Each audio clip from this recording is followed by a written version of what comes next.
this is a discussion of eunuchs. 4,000 years ago, Egyptian text mentioned that there were males, eunuchs, and all women. Women still got third billing, but at least we're still in there. And of course, eunuchs were men who were castrated. They usually didn't marry, and they cannot have any children. They are frequently considered chief servants in the governments or placed in trusted roles by rulers. They served in China over 3,000 years ago, up until just a few centuries ago. They were mentioned in the Lagash, the Sumerian city, in the 21st century BC.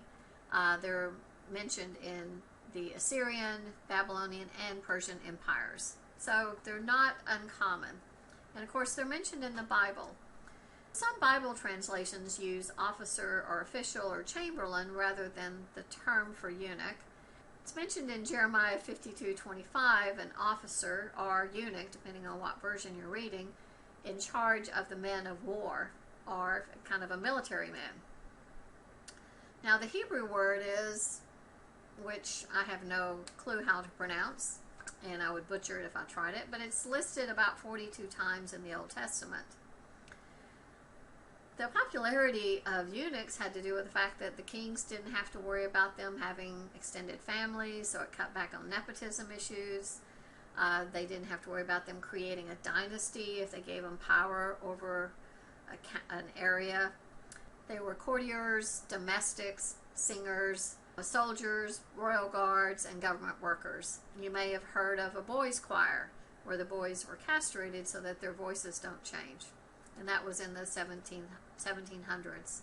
The first mention I could find in the Bible is in 1 Kings chapter 9, where it talks about Jezebel. Now, Jezebel is one of these women who needs a lot of heart blessing, as we would say in the South. She was an avid worshiper of Baal, to the extent that she wanted to have all the prophets of Jehovah killed, and had a lot of them killed. She tried to kill Elijah. She plotted to and had Namath killed because Ahab wanted his vineyard. She was really just not a good person.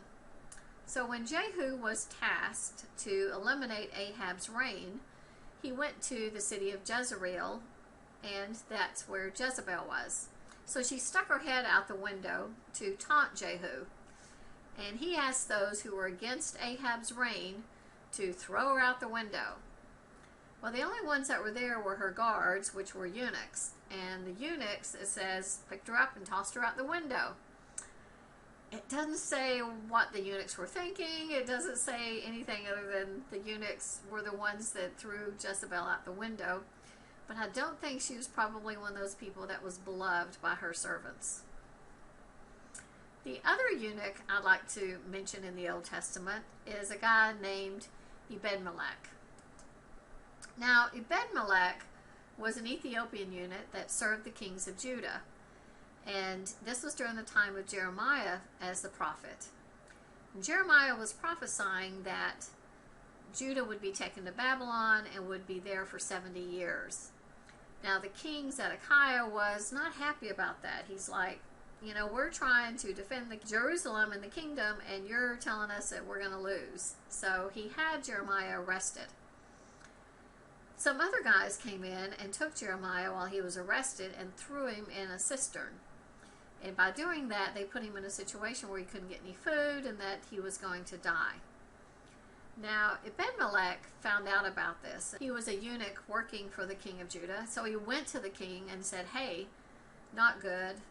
Jeremiah's going to die. This is wrong. You shouldn't allow this. Let me do something about it.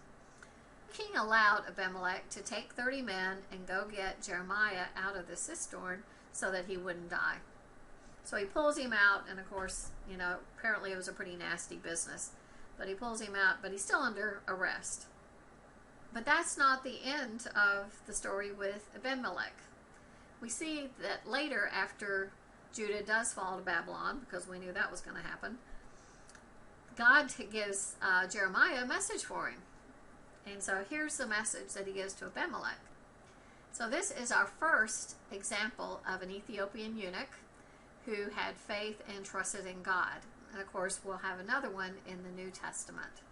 But it's a great example of God's care for everyone who trusts in Him. I'd like to mention now a couple of prophecies about eunuchs, and they're both by Isaiah. Now, eunuchs would not have been able to worship as other Jews in the temple. But God makes a promise to eunuchs. He says in Isaiah 56 that if you keep the Sabbaths and act righteously, in other words, you do what I expect, then you're going to have a place and an everlasting name. So there's a promise to eunuchs that obey Him and keep His commandments. Now the second promise and the second prophecy is to Hezekiah. And this is also from Isaiah, and it's mentioned a couple of times. His heirs would be eunuchs in the service of the king of Babylon. So we're going to take these two prophecies into a discussion on eunuchs in part 2. So thank you.